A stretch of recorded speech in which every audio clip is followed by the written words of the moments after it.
theory. Yesterday we have seen how to decide point group. See, number of example we have seen, and from that example, different one chart is there. Okay, so we have followed that chart, and according to that rules, we have find out the point group of various molecules. Now, see, today we are going to discussing the application part of this symmetry. But before starting that, first of all, we are coming to quick revision of yesterday's lecture. So, see, this is basically hard to decide point group. First of all, what you are going to checking whether given molecule is linear or not. If it is linear, then it has, if molecule is linear, then it has two possible point group. One is D infinite H, another one is C infinite V. Two possible point groups are there once molecule is linear. Now, see, after checking that, then next you go for molecule with more than one principal axis or not. If it has more than one principal axis, then it follows these rules of special point group. It has the rules of special point group, and in that special point group, you can have a 3-point group, D infinite H, octahedral, tetrahedral, and icosahedral. Three-point groups are there. Now next you go to check the whether point of inversion I is present in the molecule or not. If I is present, then you can have a octahedral or icosahedral point group, and if I is absent, then you can have a tetrahedral point group. So these things we have learned very well. Now after that, then if principal axis is only one, then you can check very important rule, Cn is perpendicular to Nc2 is there or not. If it is there, then you can have a symbol D, and if Cn is not perpendicular to Nc2, then you can have a symbol C. So now the next check the plane of symmetry. See, first always gives the priority to sigma h. First check whether sigma h is there or not.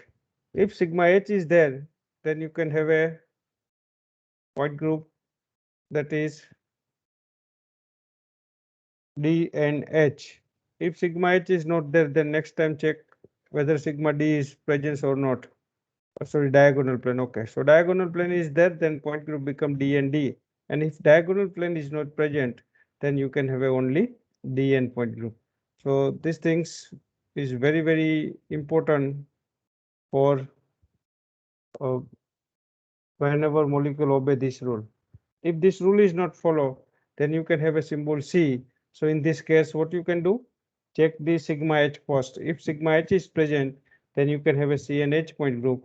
And if it is not there, then you can have a two possible point group C and V and Cn. So next you go for checking sigma V plane. If sigma V is there, then you can have a C and V point group. And if sigma V is absent, then you can have a Cn point group. Then next you can see if principal axis is absent, then you can have a three possibility, C1, Cs, and Ci. So next we will going to check whether molecule having given molecule having only sigma plane. If it is yes, then Cs point group. If sigma plane is not there, then you can go to check the point of inversion I. I is there, then you can have a Ci. And if I is absent, then you can have a C1 point group. Now, so see, these are the various way to decide point group. Now, certain examples see we have seen in this case, you can have a point group. Sometimes you can have a point group Cn, or sometimes you can have a point group Dn. Okay, so these things we have seen. Now, see, cyclohexane is a very important molecule. You know very well, cyclohexane having suppose chair form. Then what is the point group? So chair form is similar to, it is nothing but similar to staggered ethane type conformation. See, look at here. This is staggered ethane type conformation. This part and this part. look like stagger type geometry. So in this case, see, you can have a point group. In this molecule, identity is present. C3 axis is there as a principal axis. 3C2 is there. And 3 sigma D is present. All the symmetry elements similar to staggered ethane. And point of inversion I is there here. So you can have a C point group C3 is perpendicular to 3C2. So symbol become D3, and sigma D plane is there, so it's a D3 D point group. Now what's about Bott conformation? You tell me the point group of cyclohexane with Bott conformation. Please anybody tell me?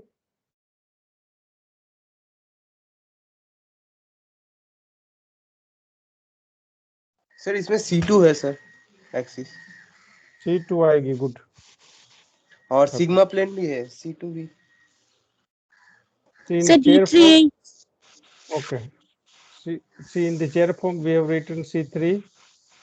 Principal axis identity is there, 3C2 is there, sigma D is there, 3 sigma D, and point of inversion I. C3 is perpendicular to 3C2 and therefore symbol D3 is used, so it's a D3D.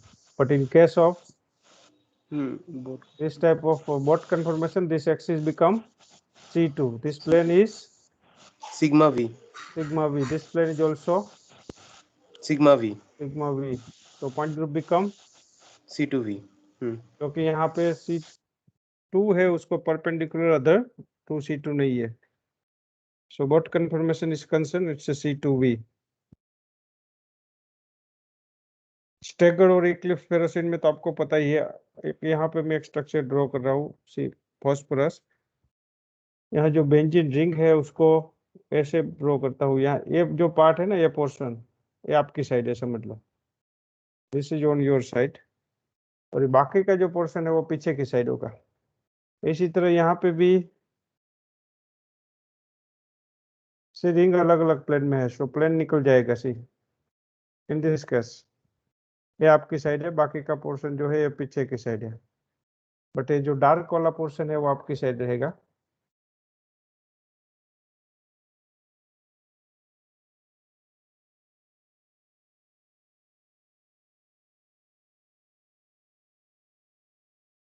In this way. Or third ring is suppose here. What happens in the case of the third ring? So here also some part is on your side.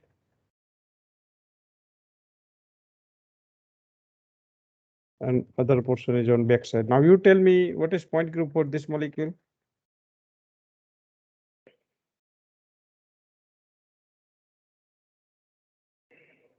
Sir इसमें C3 आएगा क्या axis? C3 Good. Principal. ये जो molecule है उसमें it is actually nothing but PPH3 molecule.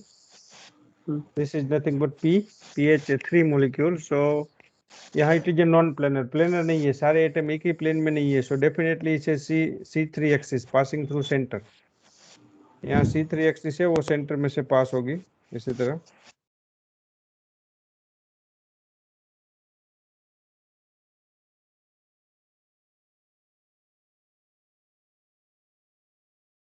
इसका जो structure है ना, मैं एग्जैक्टली जो आपके उसमें भी व्हाट्सएप ग्रुप में से थोड़े मॉलिक्यूल्स है उसका स्ट्रक्चर भेजता हूँ.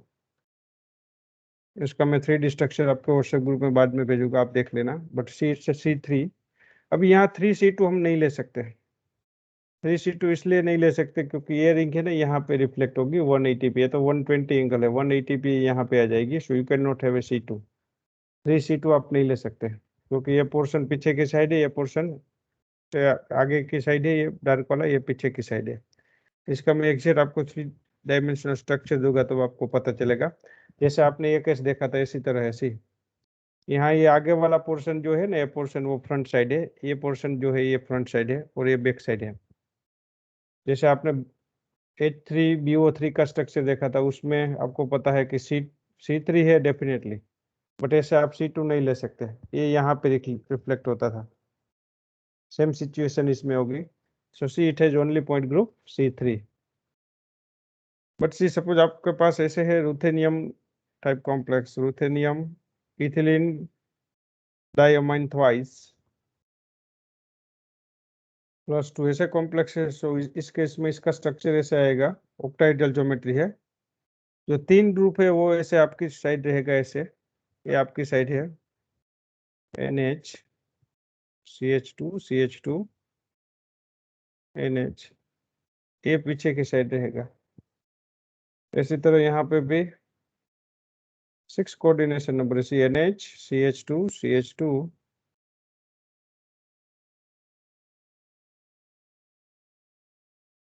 यहाँ NH,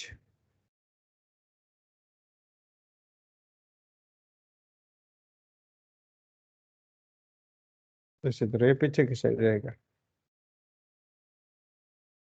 तीसरा है वो यहाँ पे आएगा NH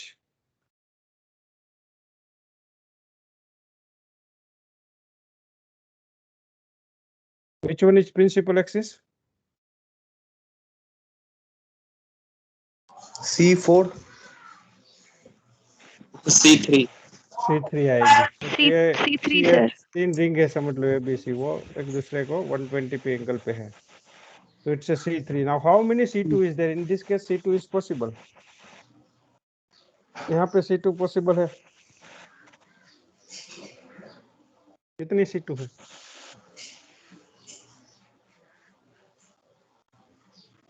there are 3 C2 see which are perpendicular to C3। ये एक C2 है। देखो इस C2 से रोटेशन देंगे तो क्या होगा, ये NH कहाँ पे है, ये बैक उस साइड, साइड वो वो कहाँ बैक पे आ साइड से जाएगा, फ्रंट फ्रंट साइड साइड पे यहाँ पे। ये भी बैक साइड वाला फ्रंट साइड, और ये फ्रंट साइड है वो बैक साइड चला जाएगा, बैक साइड वाला फ्रंट साइड। सो आपको मिरर इमेज मिलेगी। इसी तरह यहाँ पे भी सेम स्ट्रक्चर मिलेगा। इसी तरह यहाँ पे भी आप सेकंड C2 लेंगे और ये 3 C2। So here C3 is perpendicular to 3 C2, but दोनों रिंग अलग अलग प्लेन में, इसलिए आप प्लेन एब्सेंट काउंट करोगे यहाँ पे। सो पॉइंट ग्रुप कौन सा आएगा इसका, इसमें सिमेट्री एलिमेंट एक तो E है, दूसरा है वो C3 है principal axis, and 3 C2।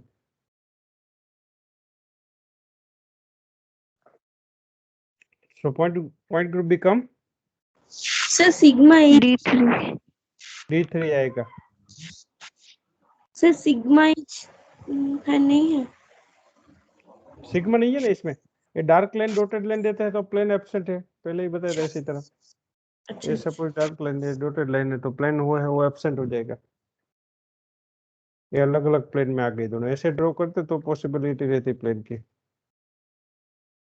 Okay, plane तो पहले से ही एब्सेंट है, ये पीछे की, ये फ्रंट साइड है, ये बैक साइड है, तो सारे एटम्स एक प्लेन में नहीं है, इसलिए आप प्लेन ऑफ सिमेट्री नहीं ले सकते। So this is a very good example of compound having D3, but इसमें मैं थोड़ा चेंजेस करता हूँ, सेम स्ट्रक्चर है उसमें।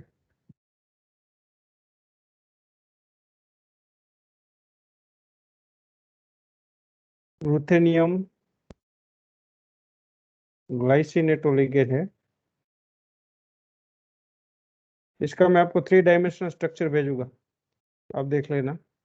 वो पावर पॉइंट यहाँ शेयर करूँगा ना, उस पावर पॉइंट में मैं इंक्लूड कर दूंगा ये।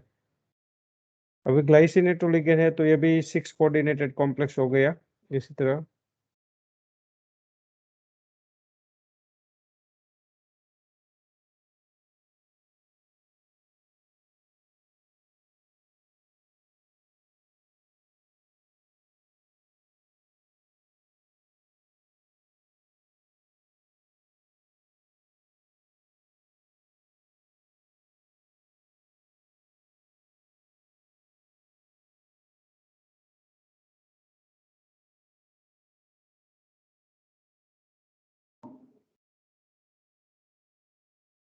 what happens in this case, see this is oxygen, COO CH2 NH, this is glycineटोलिगेन, again here it's oxygen COO NH, oxygen COO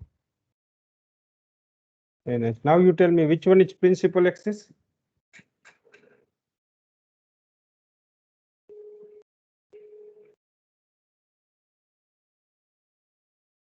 principal axis कौन सी है इसमें? ये सेंटर में से पास होगी। ऑक्सीजन को ऑक्सीजन की जगह पे लेके जाना, कार्बोनिल कार्बोनिल की जगह जाएगा, NH NH की जगह पीछे की side. C3 sir. C3, yes, this is A C3। But इसको परपेंडिकुलर आप 3C2 ले सकते हो, यहाँ से C2 ले सकते हो, जैसे लास्ट टाइम हमने नो लिया सर, था ऐसे ऐसे नहीं ले नो सकते। क्यों नहीं ले सकते? क्योंकि यहाँ कार्बोनिल का ऑक्सीजन है, ऑक्सीजन। पीछे नहीं। तो इसका पॉइंट ग्रुप कौन सा आएगा? C3। सिर्फ C3। Okay, so this is about compound having point group like CN or DN type. Now see, next portion of this chapter is group theory, that is part 2, application of group theory. Okay, so this is a character table. Multiplication table तो आपको पता है क्या है multiplication table, वो कैसे construct करेंगे वो भी पता है, फिर भी चलो थोड़ा रिवाइज करवा देते हैं, बाद में इसमें जाएंगे। मल्टीप्लिकेशन टेबल और एक कैरेक्टर टेबल दोनों अलग अलग चीज है। ओके, सपोज आपको मल्टीप्लिकेशन टेबल कैलकुलेट करना है या तो कंस्ट्रक्ट करना है, तो कैसे करेंगे पहले वो देखते हैं। तो for multiplication table what you can do, आपको सपोज C2V का मल्टीप्लिकेशन टेबल कंस्ट्रक्ट करना है, तो आप C2V को, इसके जितने भी एलिमेंट है इनको आप ऐसे फ्रंट और इसमें लिख दोगे, क्योंकि मल्टीप्लिकेशन के रिलेटेड क्वेश्चन भी आएंगे। C2V है suppose character table, sorry multiplication table, इसके लिए आपको मल्टीप्लिकेशन टेबल कंस्ट्रक्ट करना है।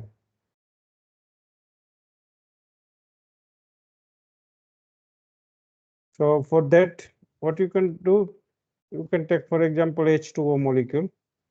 So this axis becomes Z axis, this become X and Y is on your side. So this is a molecule, YZ is a mirror plane, XZ is a also sigma plane, 2 sigma plane is there, sigma VYZ and sigma VXZ इसको बोलेंगे। चलो, तो आप क्या करोगे, पहले सारे element लिख दोगे, इसमें कितने एलिमेंट है वो, एक तो आइडेंटिटी है, दूसरा C2 एक्सिस है, इसमें C2 plus and C2 minus दोनों सेम ही है, और 2 सिग्मा V है, one is sigma V YZ जो मिरर प्लेन है, और दूसरा सिग्मा V XZ है। अभी मल्टीप्लिकेशन टेबल के लिए आप क्या करोगे, जितने भी एलिमेंट है इसको रो और कॉलम में लिखोगे।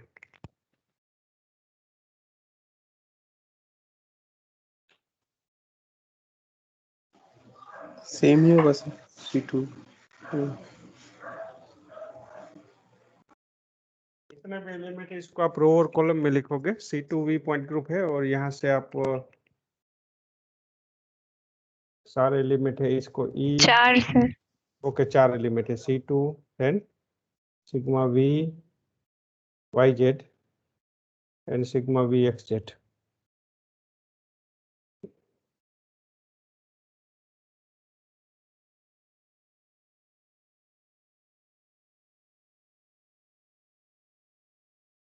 आप जो YouTube चैनल है ना उसको सब्सक्राइब कर देना, ताकि आपको बाकी और मटेरियल्स वीडियो मिलेंगे उसमें से, नेट रिलेटेड काफी कंटेंट है उसमें।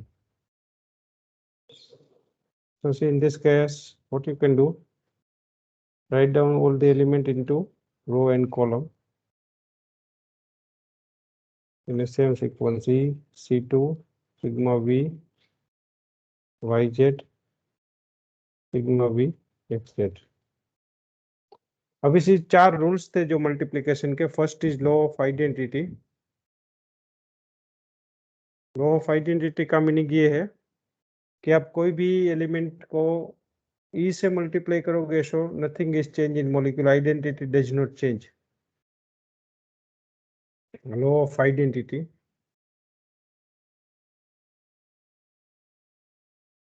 that means you multiply A with E, it will become A. You multiply B with E, it will become B.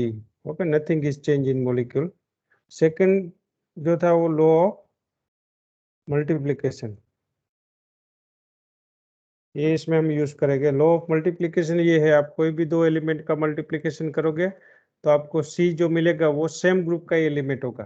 For example आपने A और B का मल्टीप्लिकेशन किया, so A and B belongs to group G, then C is also belongs to group G, ऐसे आएगा।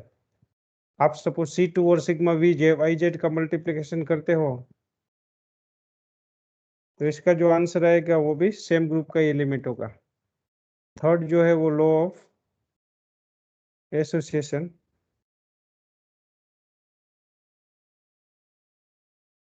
B और सी का multiplication करते हो, उनका जो रिजल्ट आता है उससे एक ए प्रोसेस करते हो उसमें आप, तो सेम रिजल्ट आपको यहाँ पे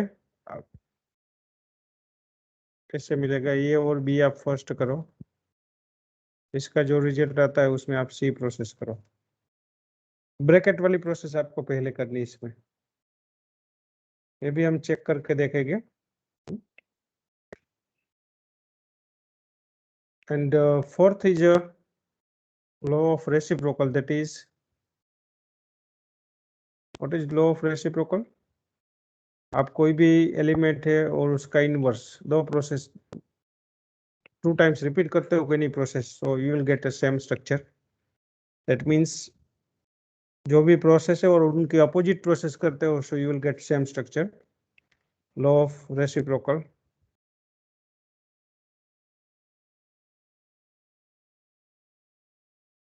A into A inverse will give you identity. Nothing is changed in molecule. C3 plus into C3 minus give you identity. तो ये चार रूल्स का यूज करेंगे इसमें। अभी चलो आपको दो एलिमेंट, सपोज आपको फर्स्ट एंट्री लिखना है तो मल्टीप्लिकेशन कैसे करेंगे? So multiplication is done from here, you can do multiplication from column to row. आपको कॉलम टू रो का मल्टीप्लिकेशन करना है। ऑपरेशन इज मेड फ्रॉम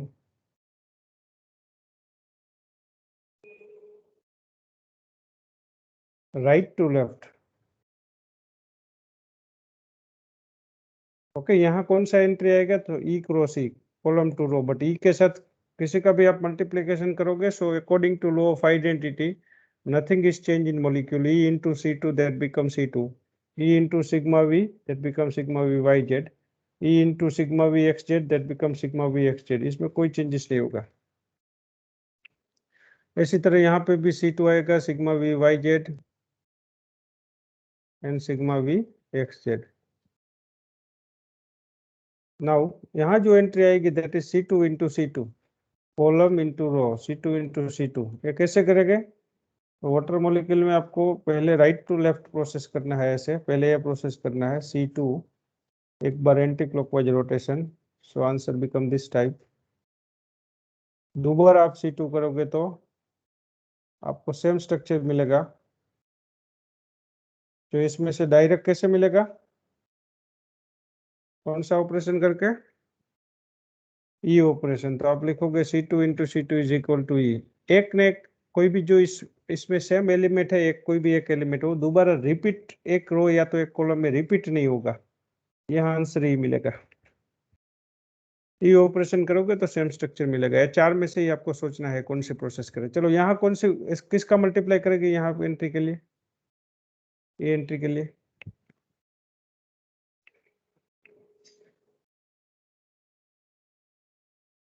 बताइए, चलो किसका मल्टीप्लिकेशन करेंगे?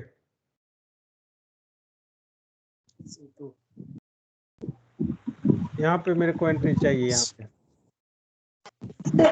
प्लेन फिर C2 C2 into plane into sigma v y z. पहले sigma कौन से प्रोसेस करेंगे? से पहले प्लेन रो इंटू कॉलम पहले। कॉलम इंटू रो मैंने मल्टीप्लाई कर दिया, गुड। अभी उसके बाद आप रो इंटू कॉलम करोगे या तो राइट टू लेफ्ट जाओगे।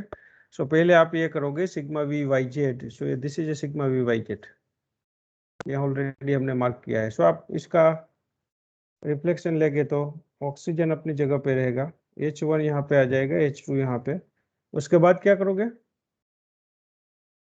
C2 C2 anti clockwise rotation करोगे, अगेन सेम स्ट्रक्चर।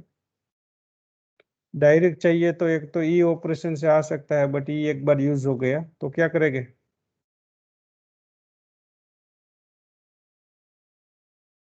कौन सी प्रोसेस करेंगे? सिग्मा भी एक्स जेड लेके, क्योंकि ये सारे एटम को कवर करता है प्लेन, इसलिए nothing is change in molecule, सारे एटम अपनी जगह पे ही रहेगा। ये आइडेंटिटी इसलिए नहीं लिख रहा हूं मैं, ऑलरेडी आइडेंटिटी एक बार हमने यूज कर दिया है। ओके, सो यहाँ पे Yes, जो sir. एंट्री आएगी that is sigma v x Z.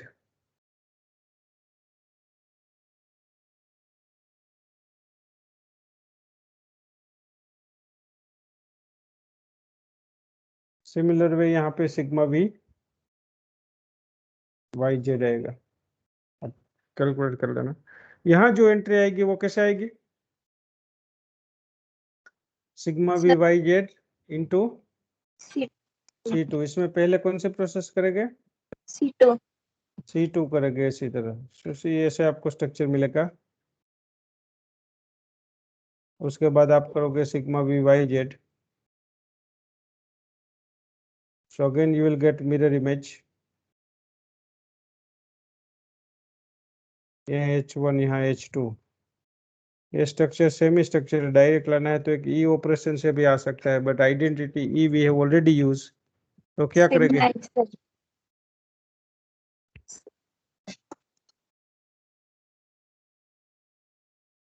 इसी तरह यहाँ पे sigma v y z into sigma v y z, दो बार आप मिरर इमेज करोगे, ई मिल जाएगा। Sigma v x z into sigma v x z, E मिल जाएगा। यहाँ एक ही बाकी है C2, इसमें आएगा sigma v y Z.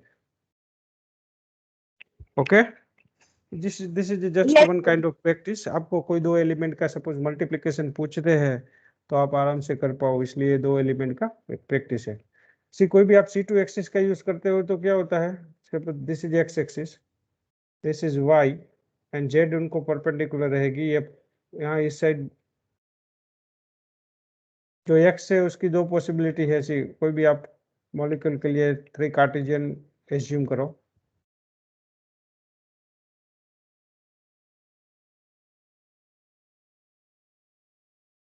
Suppose आपके पास ये एक्सिस है तो प्लस एक्स है, और इसके नीचे आएगी वो माइनस एक्स रहेगा। ये प्लस वाई है, इसके नीचे माइनस वाई रहेगा। यहाँ जेड होगा, plus z and minus z. तो इसके ऐसे कंपोनेंट हो गए x y and z. Suppose आप C2 एक्स करते हो तो क्या होगा? एक्स से आप 180 पे रोटेशन देंगे तो एक्स एक्सिस चेंज नहीं होगी, एक्स कंपोनेंट चेंज नहीं होगा, x component as it is रहेगा, क्योंकि एक्स कंपोनेंट जो है वो एक्सिस में इंक्लूडेड है। वाई क्या होगा? Plus y. Minus 1. Very good, plus interchange y हो बिकम जाएगा। Minus y and plus z become minus y, yes sir, Minus Z. Minus z. Minus z. ऐसी तरह। ओके, सपोज आपको सिग्मा एक्स वाई करना है तो ए प्लेन है वो एक्स और वाई में से पास हो गए ऐसे, तो एक्स वाई अपनी पोजीशन चेंज नहीं करेंगे, तो कौन चेंज होगा? Z become plus Z. Z. Z. तो कैसे आएगा? X Y as it is, इसमें जो भी है एक्स माइनस वाई है, जेड माइनस जेड है वो प्लस जेड हो जाएगा। प्लस जेड हो जाएगा। यहाँ सिर्फ जेड ही चेंज हुआ है, remember z component only going to change, बाकी एज इट इज। यहाँ पे दो कंपोनेंट चेंज थे, x and y, sorry y and z. So now direct structure इसमें चाहिए आपको, इसमें से तो कैसे लाओगे? So plain X Z पास करके. वाई माइनस वाई करना है, एक्स एज लिखना है, एक्स और जेड, तो आप कौन सा प्लेन लगे? Sigma x Z. सो इसको से लिखेंगे ऐसे। पहले आपने ये प्रोसेस की, राइट टू लेफ्ट आप ऑपरेट करते थे, तो C2 एक्स पहले किया, उसके बाद आपने ये किया sigma V sigma x Y, तो इनका रिजल्ट जो है वो आपको मिलेगा यहाँ पे सिग्मा एक्स जेड। आज मैं इनकी क्वेश्चन बैंक भेज दूंगा, तो उसमें ऐसे क्वेश्चंस हो गए, आप प्रैक्टिस करना। ओके, MCQ की क्वेश्चन बैंक आपको प्रोवाइड कर दूंगा। तो एक ये चीज ध्यान में रखना। दूसरे से एक ए बी मॉलिक्यूल, इसके लिए चलो मल्टीप्लिकेशन टेबल देखते हैं। C2H पॉइंट ग्रुप के लिए, C2H पॉइंट ग्रुप में ए जो है इसके सिमेट्री एलिमेंट कौन कौन से है? एक तो आइडेंटिटी, दूसरा C2 एक्सिस, तीसरा सिग्मा एच, ये वाला C2 आपकी साइड होगी। Fourth symmetry element is point of inversion i. तो इसका मल्टीप्लिकेशन टेबल कैसे कैलकुलेट करेंगे? C2H के लिए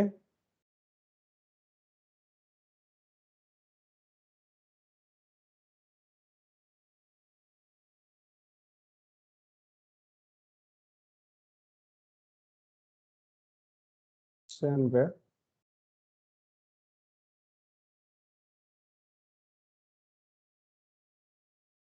आप सीक्वेंस में पहले सारे एलिमेंट लिख दो।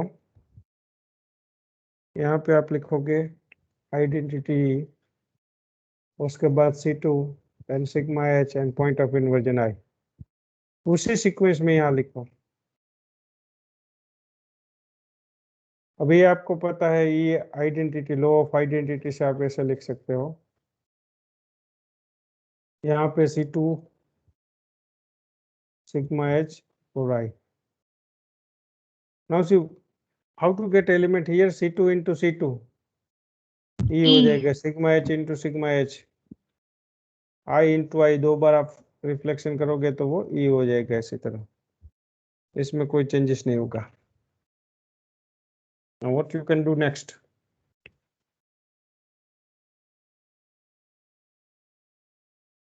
चलो यहाँ C2 into I करो, C2 into I कौन सा आंसर आएगा? पहले कौन से प्रोसेस करेंगे? sigma H. Sorry. C2 into I I है, sir, I. Right to First left I. करोगे ना, I. तो पहले आप I प्रोसेस करोगे इसी तरह।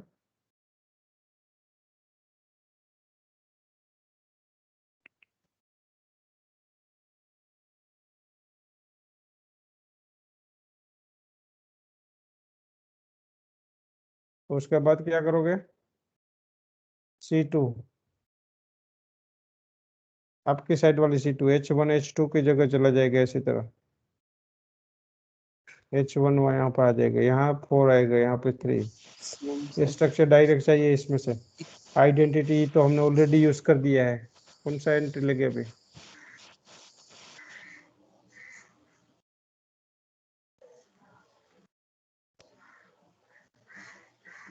बोलो, ये तो हमने ऑलरेडी यूज कर दिया है ना।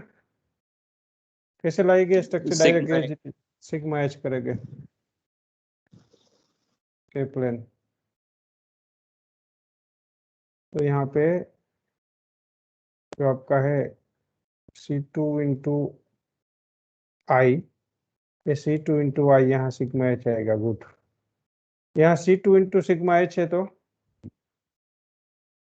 I.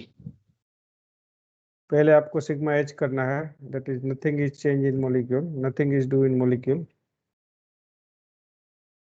मॉलिक्यूल आपका जो है वो H2O2 है, हाइड्रोजन पेरोक्साइड।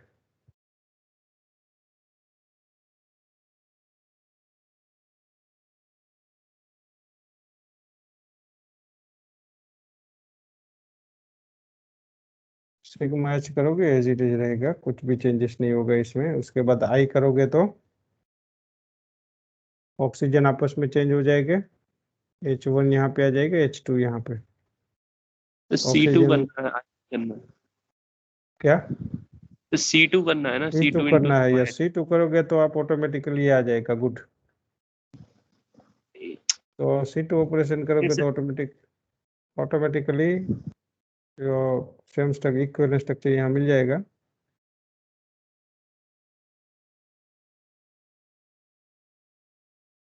यहाँ पे आप C2 करोगे इसमें से, तो दिस बिकम C2।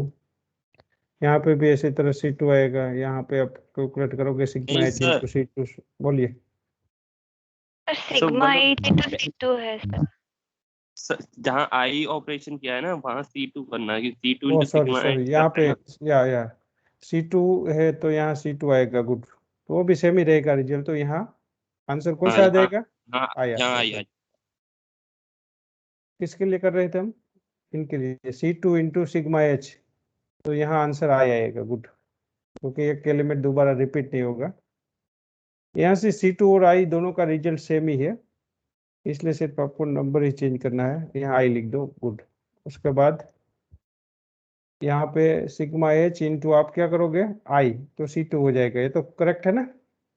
I करोगे पहले, उसके बाद सिग्मा H, तो C2 आ जाएगा। यहाँ पे C2, यहाँ जो है कि बाकी entry that is sigma H। यहाँ सी प्लस माइनस एक्सिस है, उसका कोई डिफरेंस नहीं है, इसलिए आपको कोई दिक्कत नहीं है। But whenever you are going to construct multiplication table for C3V point group, so at that time see definitely you can have a two axis, कौन कौन सी दो एक्सिस रहेगी? C3 plus and C3 minus both are different. See in this molecule what you can do? C3 plus and C3 minus both axes are different. So in case of C3V point group 6 symmetry element है, identity E है, यहाँ C3 1 है, या तो आप C3 plus लिख सकते हो या C3 1 भी लिख सकते हो। C3 माइनस 3 सिग्मा V है, sigma V dash, sigma V double dash, sigma V triple dash. इसी तरह identity E C3 plus, C3 minus,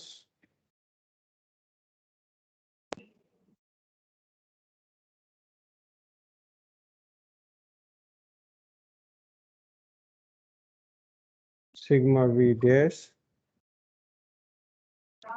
sigma V double dash, sigma V triple dash. Now, out of 36 entry, if you applying law of identity, then what happens? ये सारी entry जो है this is as it is E C3 plus C3 minus sigma V dash sigma V double dash,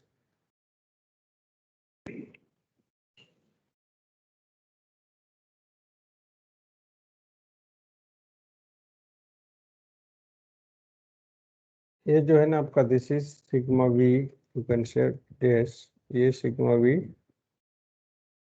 double dash ले लो और इसको sigma V triple dash बोल दो ऐसे।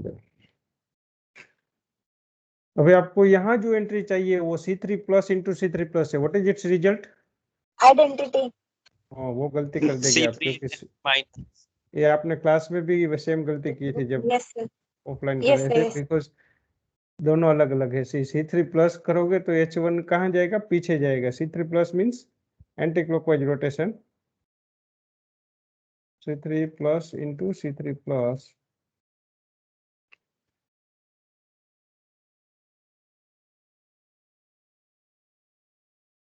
तो H3 जो है वो पीछे की ओर जाएगा,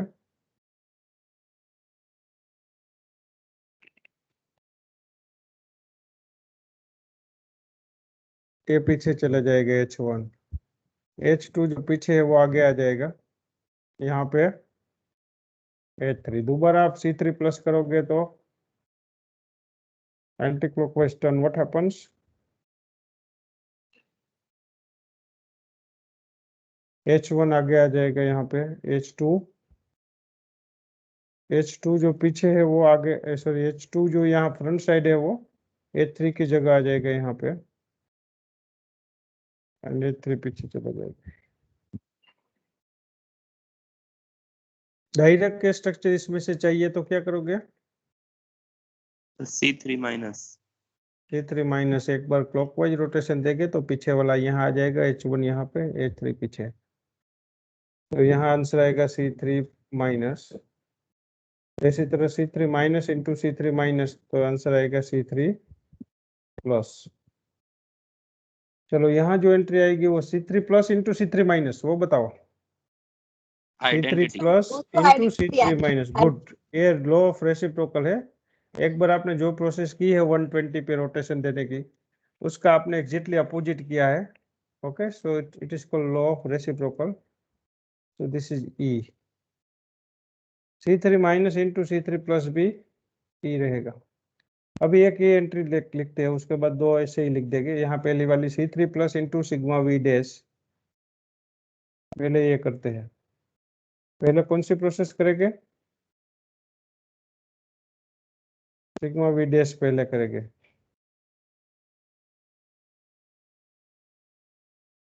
चलो आप सिग्मा V डैश करोगे तो क्या होगा? H3H2 चेंज हो जाएगा, H3H2 चेंज हो जाएगा सर।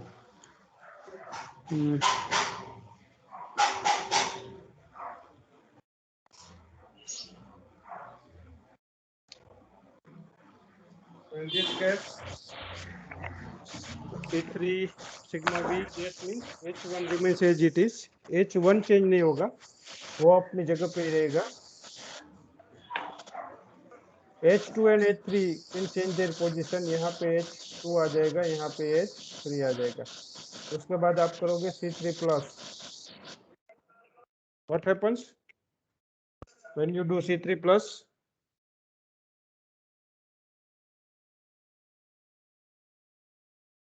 C3 plus करोगे तो H1 जो है H3 H1 H3 की जगह चला जाएगा या पीछे की साइड जाएगा, एंटी क्लॉकवाइज टर्न रहेगा. तो यहाँ पे H1 आ जाएगा, यहाँ H3 आ जाएगा, यहाँ H2. डायरेक्ट स्ट्रक्चर चाहिए इसमें से, कैसे लाओगे?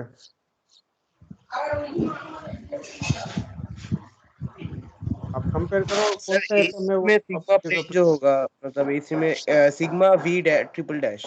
यस, ये एटम एज इट इज ऐसी. So sigma V triple dash करोगे आप तो ये दोनों चेंज हो जाएंगे. So it is sigma V triple dash. यहाँ पे आएगा C3 plus into sigma we dash is equal to sigma V triple dash. यहाँ पे आएगा सिग्मा वी ट्रिपल डैश आ गया, सिग्मा वी डबल डैश आ गया, यहाँ सिग्मा वी डैश आएगा, यहाँ सिग्मा वी डबल डैश आएगा. चलो इसी तरह नेक्स्ट एंट्री है C3 minus into sigma we dash.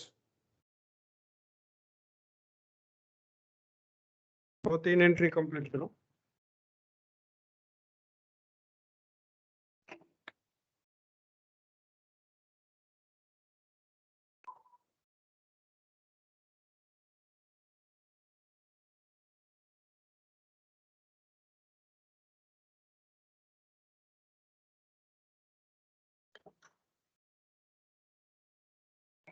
Okay, तो डायरेक्टली लिख देते हैं इसमें से. यहाँ C3 minus into sigma we dash, तो सिग्मा वी डबल डैश आएगा, यहाँ पे सिग्मा वी ट्रिपल डैश आएगा और यहाँ सिग्मा वी डैश. एक एंट्री बाकी इसलिए. अभी ये समझना है, sigma we dash into C3 plus, यहाँ जो रिजल्ट आएगा वो sigma we dash into C3 plus. पहले कौन सी प्रोसेस करेंगे?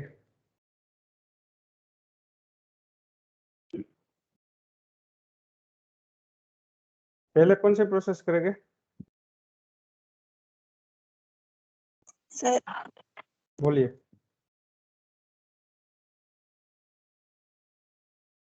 पहले sigma C3 plus C3 plus करेंगे तो कैसे होगा, रिजल्ट कैसे मिलेगा? Anti clockwise. यहाँ पे H3 आ जाएगा, यहाँ H1, यहाँ H2. चलो अभी बताओ सिग्मा वी डैश उनका रिजल्ट कैसे आएगा, ये इम्पोर्टेंट है. सब 2 और 1 इंटरचेंज हो जाएंगे. 3H3 सेम रहेगा. गुड, ये चीज आपको देखनी थी. यहाँ पे ये जो ये प्लेन जो है H1 में से पास होता हुआ, ये प्लेन आपका सिग्मा वी डैश था, तो यहाँ पे भी वही प्लेन सिग्मा वी डैश रहेगा, बट इसमें एटम चेंज हो गया, रोटेशन दिया, तो H3 comes into sigma we dash. Plane कभी चेंज नहीं होता है, तो वो एज इट इज रहेगा H3. यहाँ पे ये दोनों है वो आपस में चेंज करेंगे पोजीशन. यहाँ पे H2 आ जाएगा, यहाँ H1. ये स्ट्रक्चर अगर डायरेक्ट चाहिए इसमें से, तो what you can do, C3 into sigma we dash is equal to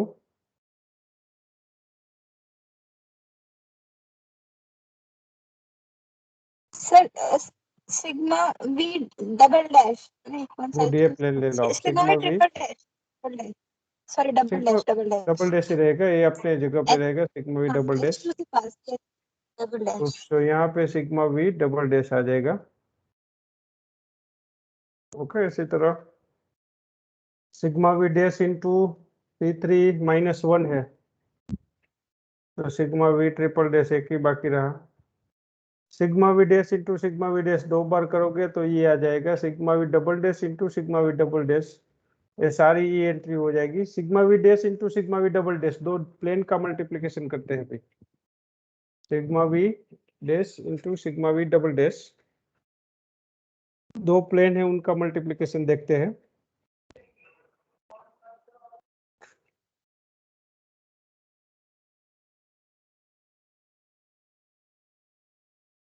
यहाँ पे ही लिखते हैं. चलो, sigma we dash into sigma V double dash.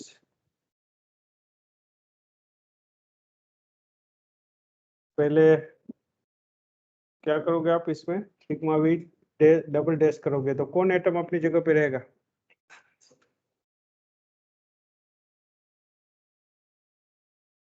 H2 H2। Sigma V double dash करोगे तो सी एस स्ट्रक्चर मिलेगा। H2 remains as it is. यहाँ पे H3 आ जाएगा, यहाँ पे H1। अभी क्या करोगे नेक्स्ट? Sigma we dash. चलो बताओ इसका रिजल्ट। कौन एटम अपनी जगह पे रहेगा? सर 2 और 1 इंटरचेंज करेंगे। 2 यहाँ पे आ जाएगा, 1 यहाँ पे। H3 अपनी जगह पे रहेगा क्योंकि ये H3 वाला जो प्लेन है वो ओरिजिनली सिग्मा वी डैश है। तो ये स्ट्रक्चर डायरेक्ट चाहिए इसमें से। H3 यहाँ पे चाहिए, 1 पीछे चाहिए, 2 आगे चाहिए। तो ये क्लॉकवाइज रोटेशन है या anti clockwise?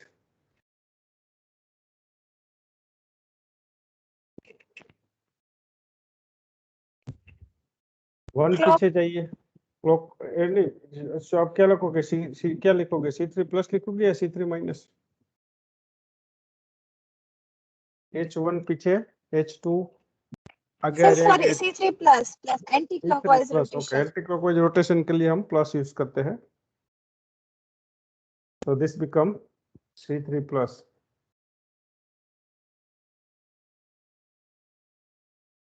So this is C3 plus. So this is C3 minus. What is left here? C3 plus। ऐसे तरह यहाँ C3 minus आएगा आप करोगे तो। यहाँ दो चीज बाकी है, C3 plus and C3 minus। C3 plus एक बार ऑलरेडी आ गया है यहाँ पे, तो C3 minus रहेगा। यहाँ C3 plus। अभी यहाँ दो प्लेन बाकी है, sigma V1 and sigma V2, V3 इसमें फर्स्ट लाइन में V1 एंड V3। तो V3 इसमें आ नहीं सकता, यहाँ V3 ऑलरेडी है। यहाँ V3 एंड V1 कहाँ पे सिग्मा V1 लिखेंगे? चलो यहाँ V3 ऑलरेडी आ गया है, तो यहाँ आप सिग्मा V3 लिख दो। यहाँ सिग्मा V1 1 3 आ गया, तो यहाँ सिग्मा V2 आएगा, यहाँ सिग्मा V1 आएगा। प्रैक्टिस करोगे तो भी आपको आंसर मिल ही जाएगा, बट ये just I have written for, ये आपको पता ही है, एक एक प्रोसेस का हमने एग्जांपल ले लिया, डेमोन्स्ट्रेशन। तो कैसे मल्टीप्लाई करेंगे एक दूसरे को, दो एलिमेंट को कैसे आपस में मल्टीप्लाई करेंगे, ये आपको समझ में आ गया, इसलिए मैंने अभी यहाँ पे डायरेक्ट लिख दिया है। Now see, next part is application of group theory, very important topic, that is application of group theory। यहाँ जो आपको प्रोवाइड किया है that is कैरेक्टर टेबल। अभी पहले कैरेक्टर टेबल को समझते हैं। आगे वाला जो था that is multiplication table. First हमने जो लिखा था, कंस्ट्रक्ट किया था, वो मल्टीप्लिकेशन टेबल था। यहाँ जो है this is character table. Now what character table will give idea, say which information you are getting from character table। So यहाँ पे आप जो चीज लिखते हो कैरेक्टर टेबल में, it represent, what it represent? Point group। It represent point group of molecule।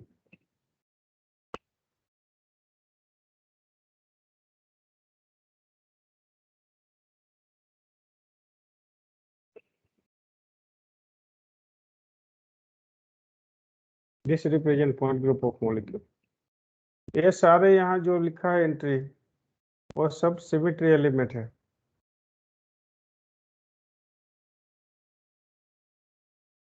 ये यहाँ जितने भी नंबर लिखते हैं उसको बोलते हैं irreducible representation.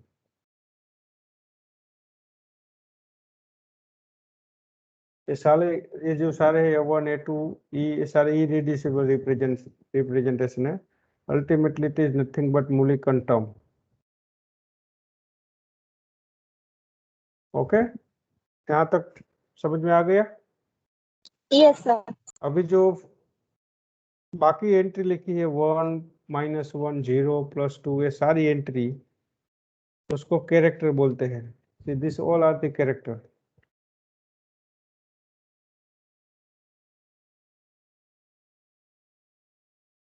This is character of irreducible representation.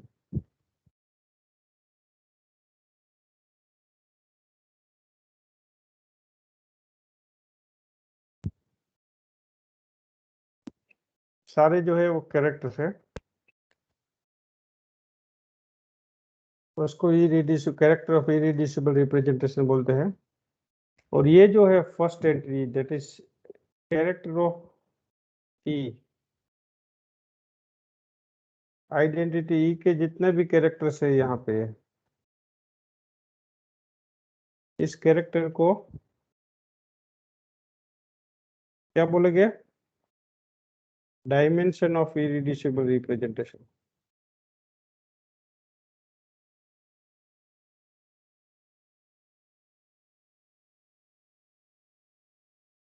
चलो मैं आपको पूछूं कि A1 का डायमेंशन कितना है?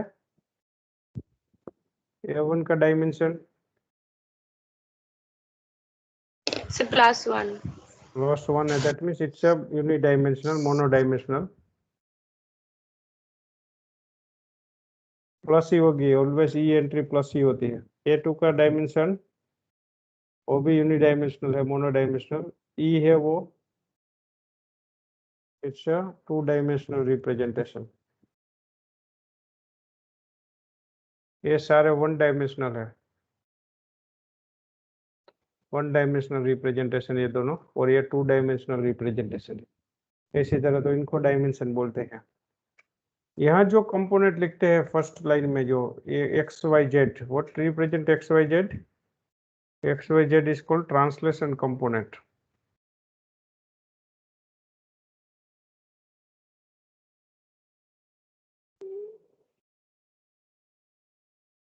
What is X Y Z?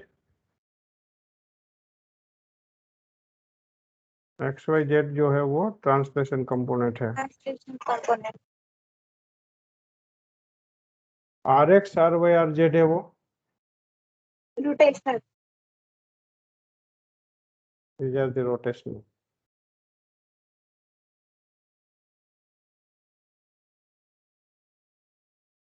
अभी यहाँ एक्स वाई जेड है ना, see it represent p x p y and p z orbital.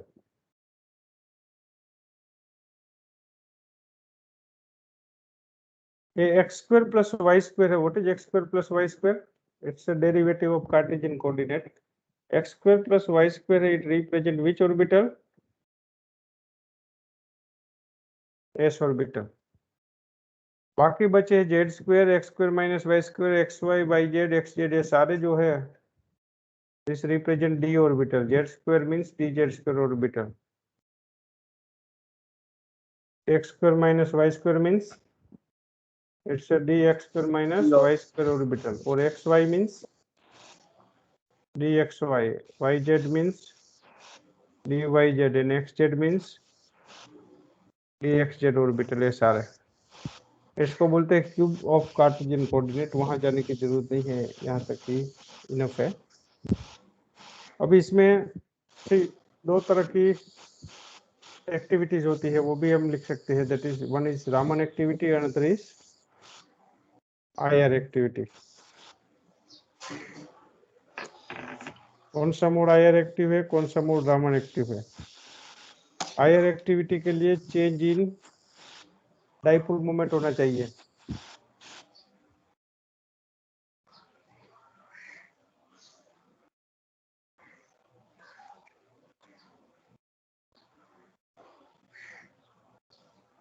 And Raman active के लिए चेंज इन पोलराइजेबिलिटी।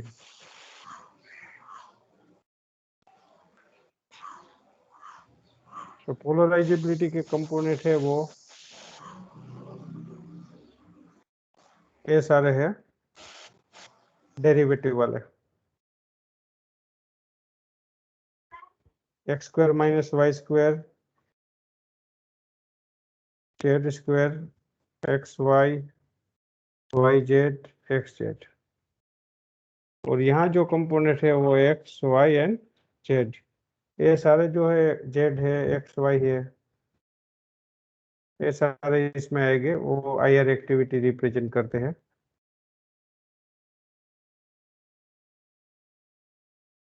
और ये जो है this represent which activity? Raman activity.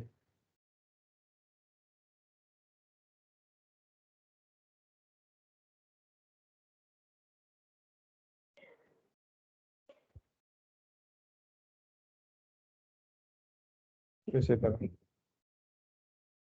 दूसरा, अभी बाकी की जो चीजें हैं वो ग्रेट ऑर्थोगोनैलिटी थ्योरम के पॉइंट के हिसाब से देखेंगे, but this is the basic introduction of character table. Now its rest applications we will discuss in evening lectures today. I think we'll probably going to conduct at 4 o'clock or 4:30. I will give you the link in a WhatsApp group. Any changes is there, then I will update in the WhatsApp group. Okay. So thank you very much. Thank you. Thank you, sir. Thank you, sir. Thank you, sir. Thank you very much. Thank you all. Sir, यहाँ पर urgent का